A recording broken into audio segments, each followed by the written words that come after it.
আসসালামু আলাইকুম, সবাই কেমন আছেন? আশা করছি সবাই ভালো আছেন। ফ্রিল্যান্সিং বাংলা কোর্সের আরও একটা নতুন ক্লাসে সবাইকে ওয়েলকাম করছি। আজকের ক্লাসে আমরা দেখব কনটেন্ট রাইটিং এর বিভিন্ন টাইপ। ঠিক আছে? টাইপগুলো নিয়ে আলোচনা করব। আমরা কনটেন্ট রাইটিং দিয়ে গুগলে যদি সার্চ করি, তাহলে দেখতে পাচ্ছেন তারা যে কথাটা বলছে আমাকে বা এইখানে মূলত আসলে কনটেন্ট রাইটিং কি সেটা বোঝা যাবে। সেটা হচ্ছে প্রসেস অফ প্ল্যানিং, এটাকে বলতেছে writing and publishing writing materials. And এখানে আমরা নর্মালি যেটা বলবো যে ব্লগ পোস্ট, তারপর আর্টিকেলস, তারপর প্রোডাক্ট ডিসক্রিপশন, এগুলাকে বল আমরা কন্টেন্ট রাইটিং।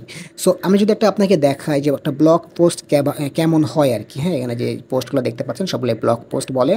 একটা আমি যদি ওপেন করি তাহলে দেখতে পারবেন কি কি থাকে। একটা পিকচার থাকছে, একটা টাইটেল থাকছে, কিছু প্যারাগ্রাফ থাকছে মাঝখানে, এবং এই পুরো ইনফরমেশন কিন্তু আমাকে দেওয়ার জন্য উপস্থাপন করছে।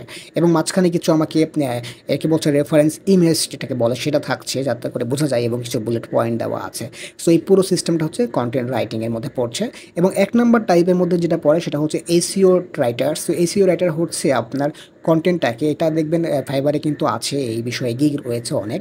এবং এসইও ব্লগ যেটাকে বলে, সেই ব্লগটা হচ্ছে গুগলের সার্চ ইঞ্জিন অপটিমাইজেশনের মানে প্রথম পেজে নিয়ে আসার যে টার্গেটটা, সেটা বিষয়টা কিন্তু আমরা দেখবো, এসইও টুলসগুলো ইউজ করব। এবং সেকেন্ড যে অপশনটা রয়েছে সেটা হচ্ছে টেকনিক্যাল রাইটার।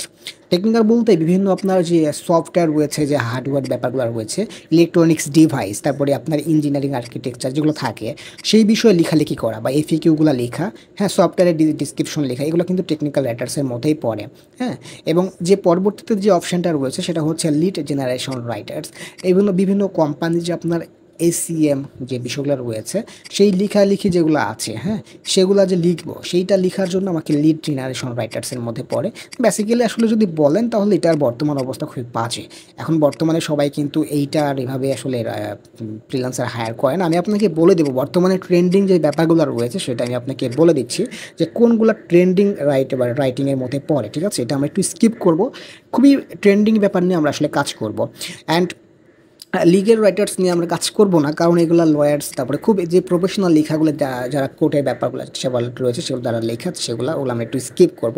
এগুলো আমাদের দরকার নাই। আমাদের পরবর্তীতে স্পেশাল লেখা সেটা হচ্ছে advertising, copywriters, content writers. এটা হচ্ছে আপনার বিভিন্ন আপনার প্রোডাক্টের যে গায়ে লেখা থাকে বা প্রোডাক্ট নিয়ে যে লেখা থাকে। সাপোজ আমি যদি দেখাই আপনার যে ইউনিলিভার ব্যানার যদি দেখাই আপনাকে একটা প্রোডাক্টের ওপেন করে, তাহলে বুঝবেন যে আসলে ব্যাপারগুলো কি। এই যে প্রোডাক্টের মাঝে যে লেখা আছে, যে ছোটো ছোটো লেখাগুলো আছে, এগুলো কিন্তু কোনো একটা কন্টেন্টকে কিন্তু উপস্থাপনা করছে। সো এগুলো কিন্তু আমরা এটার মধ্যে বলতে পারি, অ্যাডভার্টাইজিংয়ের মধ্যে বলতে পারি। অথবা কোনো প্রোডাক্টের ডিসক্রিপশন লেখা বা প্রোডাক্ট সম্পর্কে কিছু লেখা, এগুলো কিন্তু আবার অ্যাডভার্টাইজিং কন্টেন্ট রাইটিংয়ের মধ্যেই কিন্তু পড়ে। সো এগুলোও কিন্তু এটার মধ্যেই পড়ছে। সো এটা যে লিখতেছে, এটাকে কিন্তু আপনার এই ভাগের মধ্যে বলতেছি। এটা কিন্তু বর্তমানে সময়ে কিন্তু আছে, মোটামুটি ভালোই আসলে ডিমান্ড আছে মার্কেট প্লেসে। ঠিক আছে? আমি এই স্টেপ বাই স্টেপ আমি আপনাকে দেখাই। এবং নেক্সট যেটা আছে সেটা হচ্ছে সোশ্যাল মিডিয়া রাইটার্স। এবং সোশ্যাল মিডিয়া রাইটার্স আপনি সবাই জানেন যে সোশ্যাল মিডিয়া রাইটার্সকে দেখতে এখানে নর্মালি হচ্ছে ফিডব্যাক যে ব্যাপারগুলো থাকে, এবং হচ্ছে আপনার ওয়েবসাইট কন্টেক্স, এইগুলো যে ব্যাপারগুলো থাকে সেগুলো সোশ্যাল মিডিয়া রাইটার্সের মধ্যে পড়ে। বিজনেস রাইটার্সের মধ্যে যদি আপনি বলেন, তাহলে বিজনেসের যে রয়েছে, বিজনেস ক্রিয়েটিং স্ট্রাকচারগুলো যেটা রয়েছে, সেটা প্রপোজাল যেটা রয়েছে, সেই রাইটার্সগুলো এখানে আপনার পাই যাবেন। সো এখানে একাডেমিক রাইটার্স যেটা আছে, এবং এটা আপনি নর্মালি যেটা আছে একাডেমিক্সের মধ্যে পেয়ে যাচ্ছেন। তো এখানে ইনফরমেশন যেটা পাওয়া যায় সেটা হচ্ছে মার্কেটিং অ্যান্ড কমিউনিকেশন রাইটার্স। এটা কিন্তু একটু ইম্পর্টেন্ট। এটা হচ্ছে অডিয়েন্সকে আসলে আপনার টার্গেট করা। আমি এই বর্তমানে সময়ের ট্রেন্ডিং বিভিন্ন মার্কেট প্লেস থেকে বিভিন্ন কিছু ট্রেন্ডিং করে বেশ কিছু আপনার কন্টেন্ট রাইটিংয়ের জন্য টপিক বা টাইপ খুঁজে বের করছি, সেটা আমি একটু জাস্ট এখানে আপনাকে দেখাতে চাচ্ছি। SEO writers, ebook writing, technical writers, social media writers, এইগুলো নিয়ে আপনি কাজ করতে পারেন। এবং বাদবাকি যে বিজনেস, অ্যাডভার্টাইজিং, মার্কেটিং, এগুলো একটু কম ডিমান্ড রয়েছে বর্তমানে।